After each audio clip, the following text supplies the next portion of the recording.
L'Afrique, malheureusement, a raté l'ère de l'industrialisation. Aujourd'hui, elle est face à de nouveaux challenges qu'il faudrait qu'elle puisse réussir. L'un d'entre eux, c'est celui de l'intelligence artificielle et de la robotique. Malheureusement, sur le continent, les efforts ne sont pas suffisants pour permettre aux jeunes qui pourraient s'intéresser à ce type de technologie de pouvoir avancer. Et pourtant, malgré des moyens rudimentaires, des jeunes se battent sur le continent pour faire des choses prodigieuses. Aujourd'hui, je suis allé à la rencontre de l'un d'entre eux. On est dans sa maison aujourd'hui, en famille, qui a accepté de nous ouvrir ses portes pour nous parler de son projet. On va parler avec Bamba aujourd'hui. Certains d'entre vous le connaissent peut-être. Il est passé à la télévision, notamment à BBC, média par lequel, personnellement, je l'ai découvert et beaucoup d'entre vous l'ont découvert. Et il va nous parler de sa passion pour la robotique, sa passion pour l'intelligence artificielle. Qu'est-ce qui le pousse, malgré la faiblesse des moyens qu'il a autour de lui, à continuer de croire en ses rêves. Et surtout, vous allez vous rendre compte que il est possible d'aider ce genre de jeunes à rêver plus grand. Et je compte vraiment sur votre solidarité pour pouvoir l'aider parce qu'à la fin de la vidéo, il va nous partager les quelques besoins de matériel qu'il a pour qu'on puisse nous aussi l'aider à pouvoir aller un peu plus loin dans son projet. Vous savez, on a pas mal de talents sur le continent. Le problème, c'est qu'on les perd. On a pas mal de talents sur le continent. Le problème, c'est que jamais ils ne parviennent réellement à développer leurs aptitudes. Et si de temps en temps, la communauté pouvait, elle aussi, à son niveau, s'unir pour permettre à un jeune de rêver, d'aller un peu plus loin, ce serait déjà mieux que rien. Et il y a eu un seul Einstein dans le monde, vous savez. Et beaucoup de gens disent que le prochain Einstein sera africain. Mais comment est-ce qu'on va le découvrir? Comment est-ce qu'on va le soutenir? Comment est-ce qu'il va pouvoir aller un peu plus loin? Donc, suivez la vidéo, vous allez comprendre son parcours, voir ce qu'il parvient à réaliser aujourd'hui, quels sont ses projets demain et comment est-ce que vous, à votre niveau, vous pouvez peut-être intervenir pour qu'il soit connu. Regardez la vidéo jusqu'à la fin, c'est super important. Partagez-la massivement parce que là aussi, on ne sait pas sur qui elle va tomber. Des gens très puissants suivent cette chaîne, des autorités suivent cette chaîne, donc partagez la vidéo et puis certains d'entre vous connaissent simplement des personnes qui sont haut placées et qui peuvent réellement soutenir ce type d'initiative. Et si vous, à votre niveau, vous connaissez d'autres jeunes aussi qui ont ce type de profil, écoutez la vidéo parce qu'à la fin, je vous dis comment faire pour nous mettre en relation avec eux, pour qu'eux aussi puissent passer sur la chaîne, pour nous partager leur passion et voir comment est-ce que la communauté peut leur venir en aide. Je suis très touché par son histoire et j'espère qu'elle vous touchera aussi et qu'elle vous permettra de réaliser que c'est avec de petits pas que l'on finit par construire de grands édifices. Donc, sans plus tarder, on va aller rejoindre Baba. Si vous êtes nouveau ici, n'hésitez pas à vous abonner, à activer la cloche des notifications pour ne rater aucune de nos vidéos parce qu'ici, on est sur une chaîne business et on est pour la promotion du continent africain au travers d'initiatives concrètes. Et je suis très intéressé justement par des initiatives comme celle de ce jeune homme qui a commencé à s'ébattre par lui-même. Et si on peut l'aider, comme je disais tantôt, à aller un peu plus loin, ce n'est que pur régal. Donc sans plus tarder, on va le rejoindre pour passer à l'interview. N'hésitez pas dans les commentaires à me dire ce que vous pensez de son projet, à partager la vidéo, comme j'ai dit, à commenter et à le suivre aussi sur les réseaux parce qu'une fois qu'on aura financé le matériel dont il a besoin, il faut qu'on le suive pour l'encourager, pour voir vers où il va aller au fur et à mesure du temps. Je ne vous en dis pas plus. Allons rejoindre Bamba.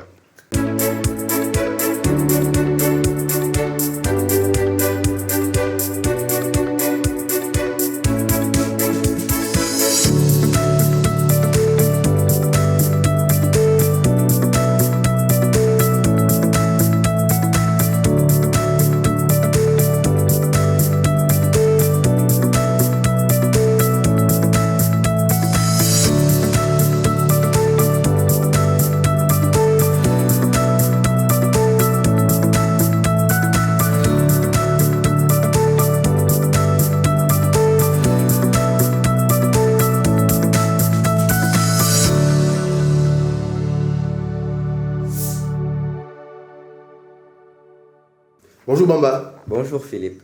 Merci beaucoup d'avoir accepté de te prêter à l'exercice de l'interview pour nous parler un tout petit peu de ton parcours. Est-ce que tu peux te présenter déjà pour ceux et celles qui ne te connaissent pas encore? Bonjour à tous et à toutes. Je m'appelle Cheikhou Bamba Diaby, j'ai 16 ans. Je suis sénégalais et j'adore tout ce qui est robotique et intelligence artificielle, tout ce qui touche à la technologie, j'adore. D'accord, super. D'entrée de jeu, qu'est-ce qui fait qu'un jeune homme de 16 ans, plutôt que d'être en train de jouer, je sais pas moi, aux jeux vidéo, comme c'est le cas peut-être de beaucoup de jeunes de ton âge, toi tu te retrouves à fabriquer des programmes, à concevoir des choses comme ça? Parce que c'est ma passion depuis le très bas âge. Depuis le bas âge, c'est ma passion. Je vais vous raconter l'anecdote. Tout a commencé quand j'étais en classe de CE2, je crois.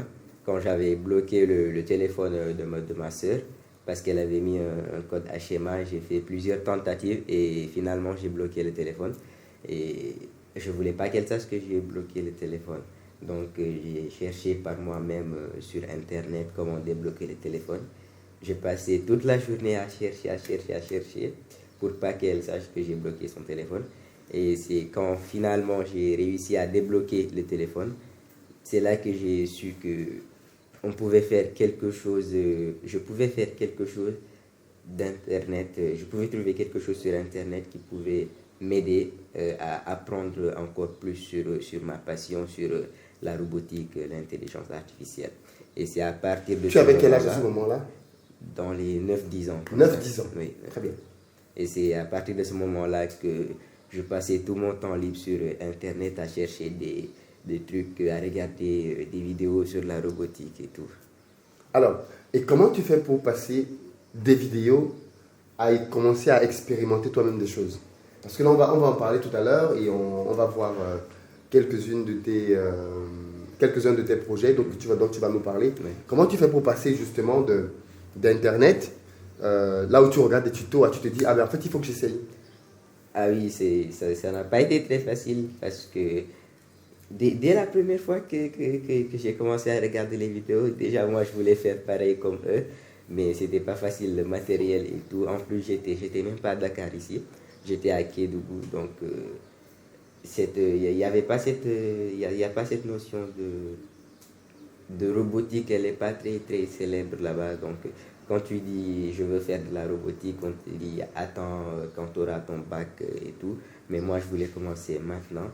Donc, j'ai commencé à démonter des trucs, des télécommandes, à récupérer quelques composants parce que je me disais comment est-ce que ça peut fonctionner sans qu'un humain puisse commander ça. Je me disais, comment est-ce que les machines fonctionnent sans l'intervention des humains? C'est ça qui m'intriguait en fait. Donc j'ai commencé à démonter des trucs, à récupérer quelques composants, voilà, à faire de petits projets, allumer des lampes par exemple, des petites lampes. C'est rien, mais à l'époque c'était la découverte du siècle pour moi à l'époque. Et voilà. C'est très intéressant. Ouais. Et tu as commencé ces expérimentations-là, concrètement, de manière pratique, il y a combien d'années à peu près? De manière pratique, c'est il y a 5 ans. Il y a 5 ans. Ouais, quand j'étais en classe de 5e. En 5e, tu as Oui, commencé. oui, en 5e, parce que c'est en 5e que je suis venu à Dakar en fait. C'est en 5e que j'ai quitté Kédougou. Quand j'ai eu mon entrée en 6e, non, quand j'ai passé la 6e, oui, je suis venu à Dakar pour faire la 5e. J'ai rencontré ici un camarade de classe. Lui aussi, il était passionné de tout ce qui était technologie et tout. Donc, il y a eu... voilà, Ensemble, vous avez commencé à travailler? À travailler ensemble, il y a eu plus d'enthousiasme. On démontait les choses ensemble, on prenait de petits moteurs, on enlevait les batteries de nos téléphones, on mettait les pattes des moteurs sur les batteries et le fait que le moteur tourne là, c'était un truc magique.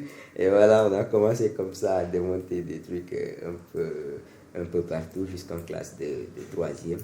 Ensuite, lui, il a eu le concours pour l'école d'excellence de Diourbel. Et voilà, on s'est séparés. Moi, je suis allé à Seyd Nourou. Mais j'ai continué à faire mes petits projets par-ci, par-là, avec des matériels de récupération.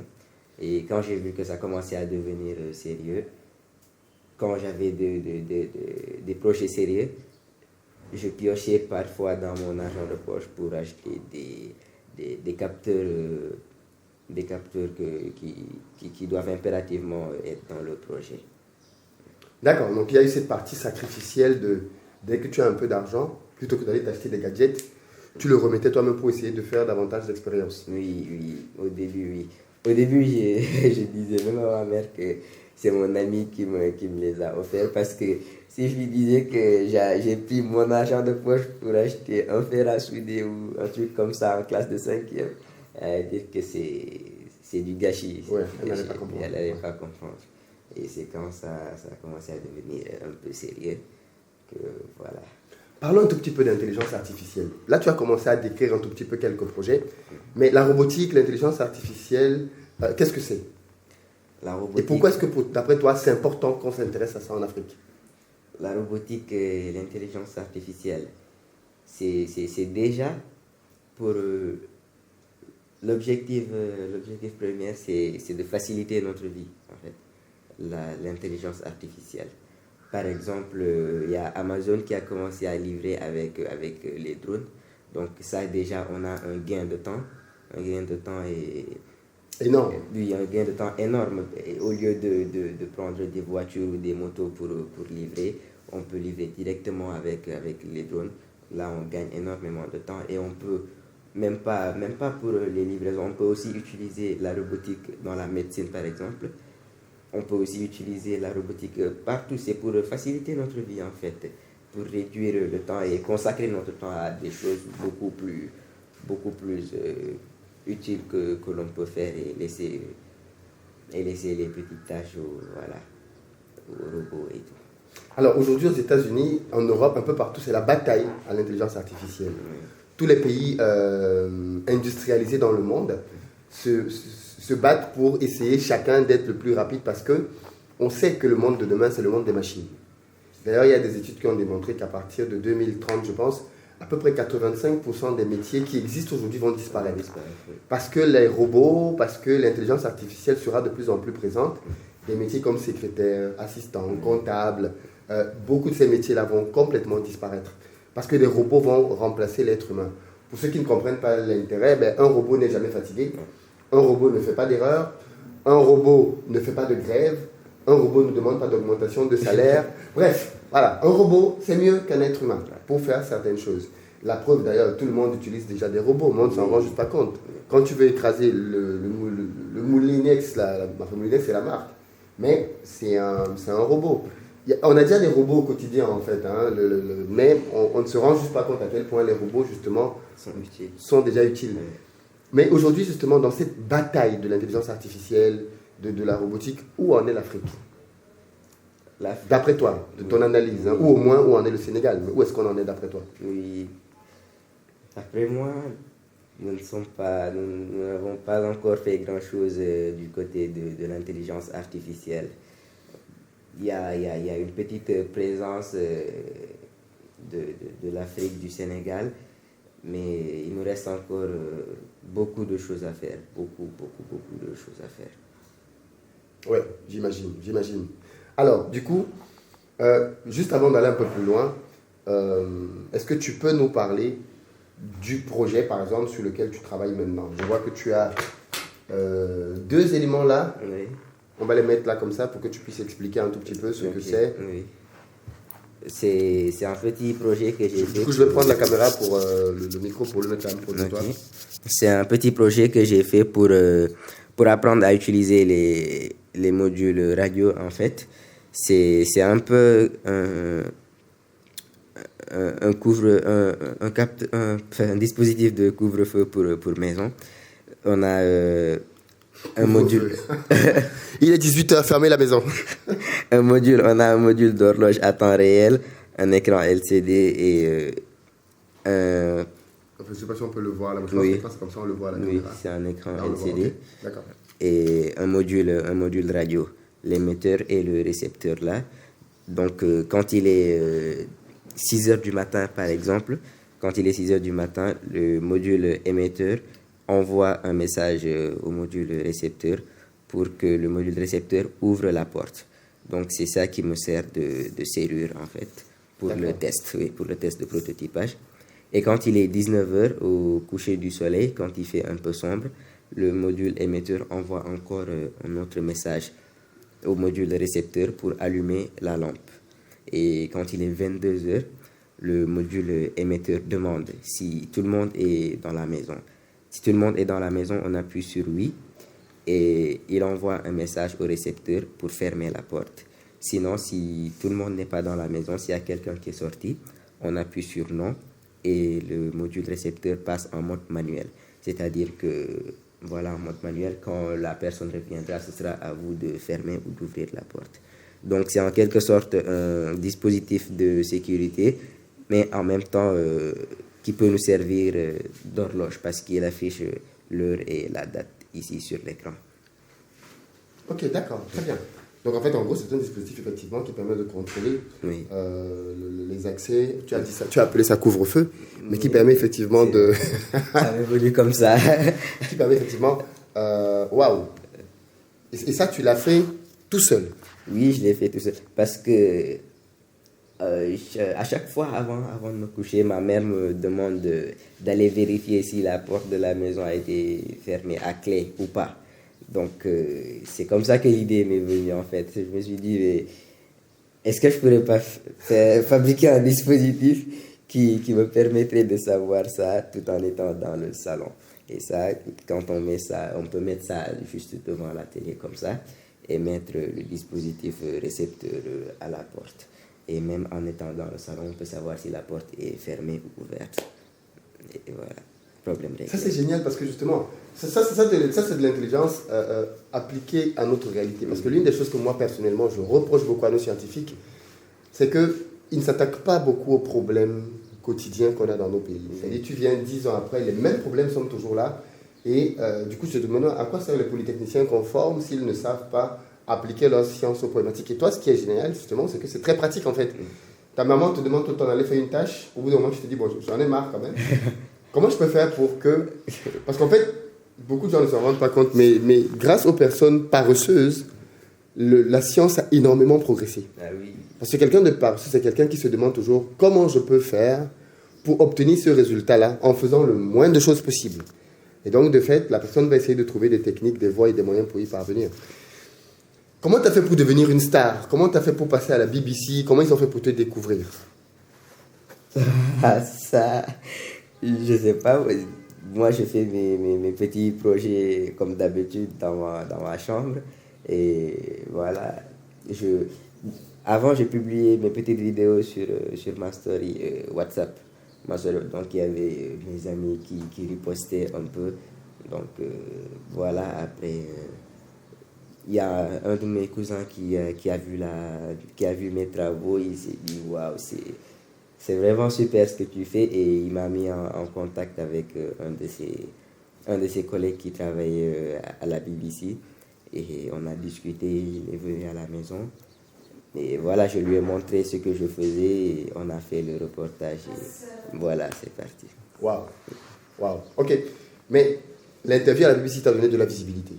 Oui. Est-ce que suite à ça, tu as été contacté par d'autres personnes hors des médias? Est-ce que tu as été contacté par les autorités sénégalaises? Est-ce que des investisseurs? Est-ce que d'autres personnes de cet environnement-là t'ont contacté pour connaître tes besoins et voir comment ils pouvaient t'aider?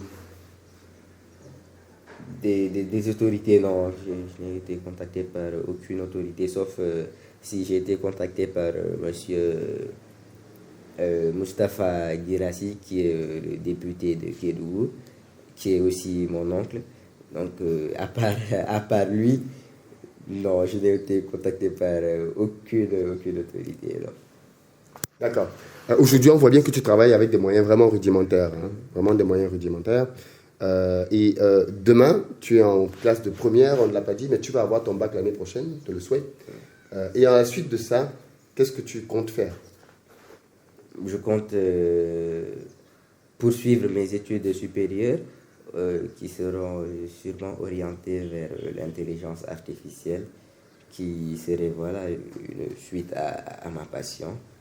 Essayer d'approfondir encore mes connaissances pour pouvoir réaliser de plus grandes choses. Est-ce qu'il y a des suites d'études pour toi à Dakar? Est-ce qu'il y a des écoles d'ingénieurs qui forment à l'intelligence artificielle? Des écoles je ne sais pas. Des écoles d'ingénieurs, il y en a sûrement, mais des écoles d'ingénieurs qualifiées en intelligence artificielle et tout, là, je ne pense pas. Je ne pense pas. Donc forcément, tu es appelé à devoir quitter le pays pour aller étudier à l'étranger. Oui, si je trouve une école, une très bonne école à l'étranger qui m'accepte, oui, évidemment que j'irai là-bas pour me perfectionner. Mais est-ce qu'aujourd'hui, ta famille, toi, vous avez les moyens pour faire ça? Là, je ne crois pas, non, parce que les études déjà à l'étranger, déjà, c'est pas rien. Et les études en intelligence artificielle à l'étranger encore, je pense que c'est encore beaucoup plus cher. Ça demande quand même pas mal de moyens. Ok. Non, mais j'imagine, hein, le drame, l'une des choses que l'on peut admirer dans les sociétés occidentales, mine de rien, c'est qu'elles sont constituées de telle sorte que quand quelqu'un a un talent, il est facile de les détecter. Parce que dès petit, on fait que les enfants puissent faire des activités, foot, basket, handball, volleyball. À l'école, on les met dans des classes dans lesquelles on peut voir s'ils sont doués en chimie, en physique, en robotique. Et donc, très tôt, on sait déceler les talents et on sait les suivre par la suite. C'est pour ça que vous allez vous rendre compte que quand on fait par exemple des reportages sur des footballeurs, on te montre comment est-ce qu'il jouait quand il avait 8 ans. Oui. Et donc tu vois bien qu'en fait on le suit depuis très petit. Le drame de notre continent, c'est moi je trouve que l'un des plus gros drames de l'Afrique, c'est que l'Afrique ne sait pas identifier ses talents. C'est-à-dire que, moi je dis toujours qu'en Afrique, on a eu des Mozart, des Beethoven, qui sont morts sans jamais voir un piano. On a eu des Picasso qui sont morts sans jamais avoir vu un tableau pour peindre quoi que ce soit. Parce qu'ils n'ont jamais eu la possibilité d'exprimer leurs dons et leurs talents. Et ce que je trouve donc bien avec Internet, c'est qu'au final, on commence quand même, grâce à Internet, à voir que des gens comme toi, qui finalement se sont battus avec leurs armes pour pouvoir faire quelque chose, en sont arrivés à des stades aujourd'hui là où ils ont commencé à avoir un peu de visibilité.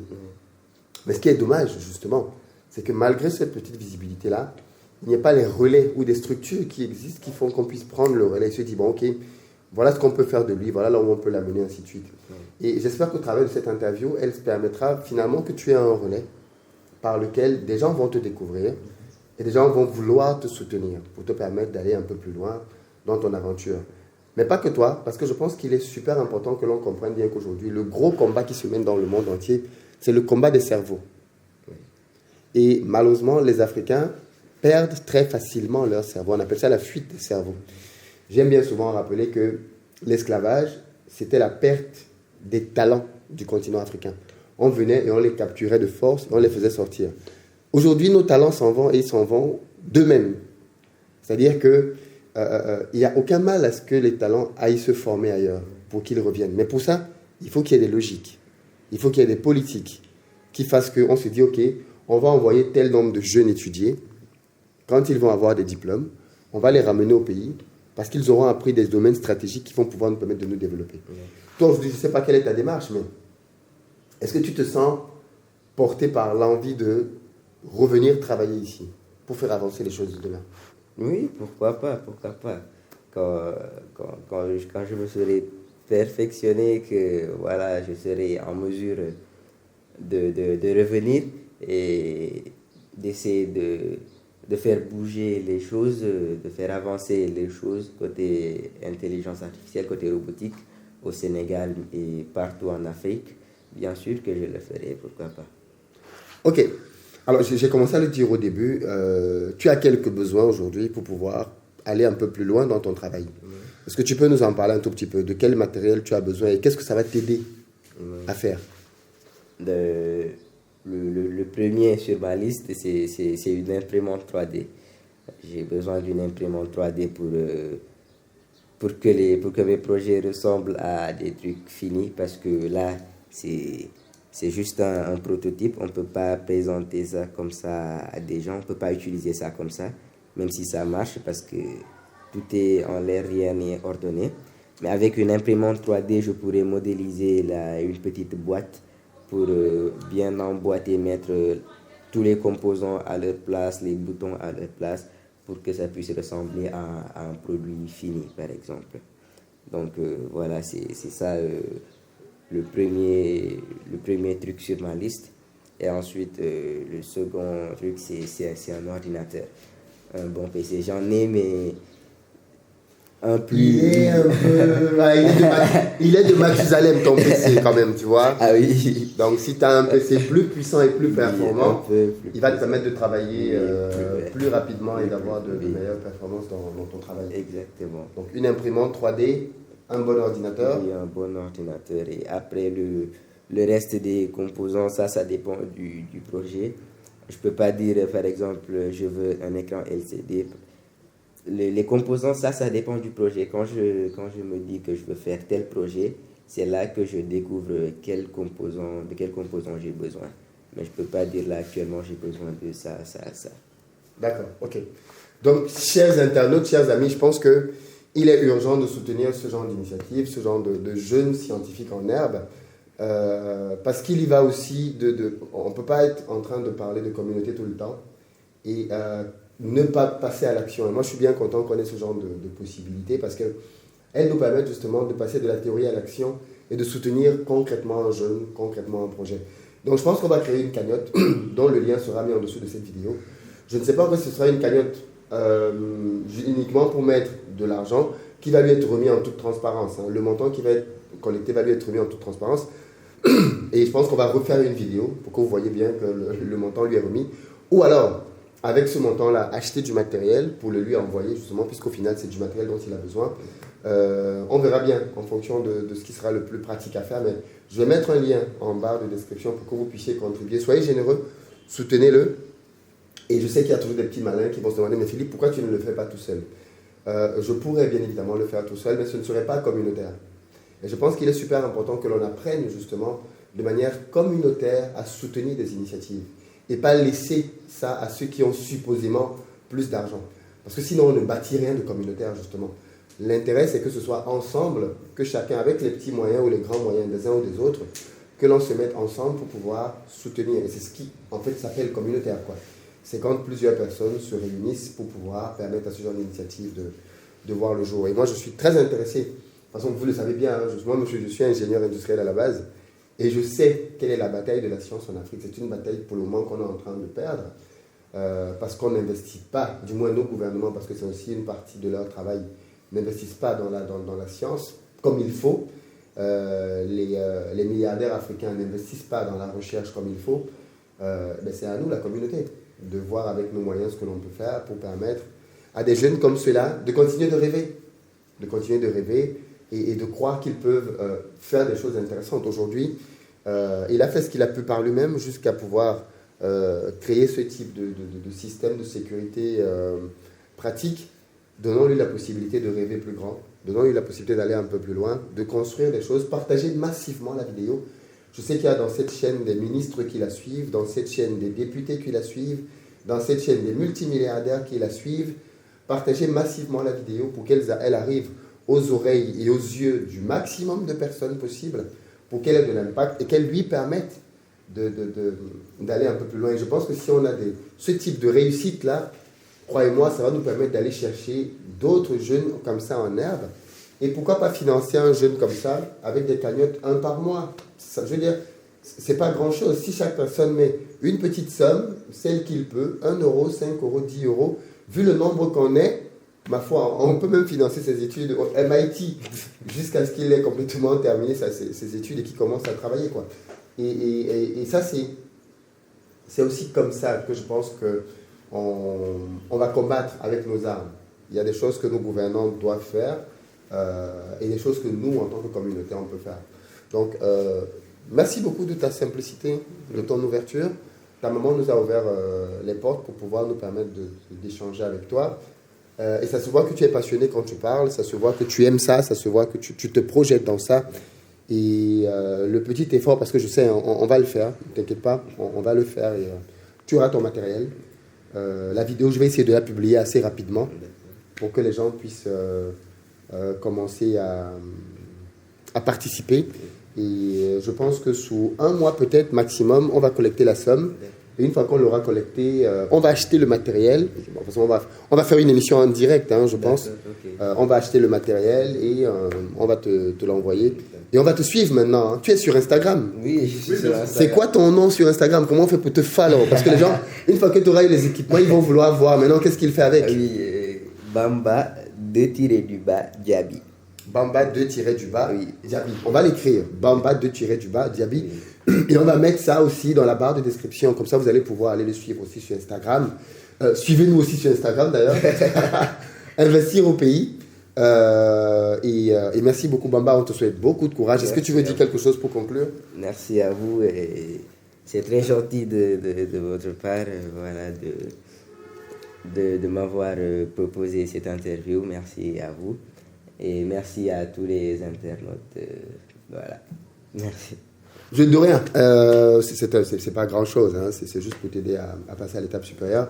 Je connais un peu ma communauté, donc je suis quasi certain qu'on va le faire. Oui. Et tu vas être bien heureux d'avoir ton matériel par la suite. Par contre, maintenant, on va te suivre. Oui. Tu vois, on va te suivre et on veut voir ce que tu vas continuer de produire. Et les étapes d'après, on va voir. Quoi. Si après, tu as des projets, des trucs que tu veux mettre sur pied, parce que tu penses que ce sont des solutions pratiques qui vont aider les gens en Afrique, n'hésite pas. N'hésite vraiment pas. Si demain, tu as besoin d'investisseurs pour pouvoir multiplier tes trucs, on sera en contact, tu m'en parles et pourquoi pas faire que des gens puissent prendre des parts, t'aider à créer une société, prendre des parts avec toi pour que ça commence à se développer. Quoi. Mais il faut que tu rêves grand et que l'argent ne soit plus un problème. Quoi. Mais plutôt que tu puisses exprimer pleinement ton talent et ton génie. Et si vous êtes comme Bamba, ou alors si vous avez des frères, des sœurs, des génies, parce qu'on en a plein en Afrique qui sont cachés, que personne ne connaît, ben écrivez-nous à contact@investiraupais.com, contact@investiraupais.com. Vous nous en parlez, vous nous décrivez ce que les personnes de votre famille font. Et quand on viendra dans votre pays, on va leur faire des vidéos, on va montrer au monde ce qu'ils font. Et bien évidemment, les gens vont pouvoir aussi s'intéresser, s'abonner, suivre et aller plus loin. Une fois de plus, merci. Merci à très vous. bonne journée, très bonne suite à toi et à très bientôt. Merci à vous. Ciao, ciao. Donc tu peux arrêter.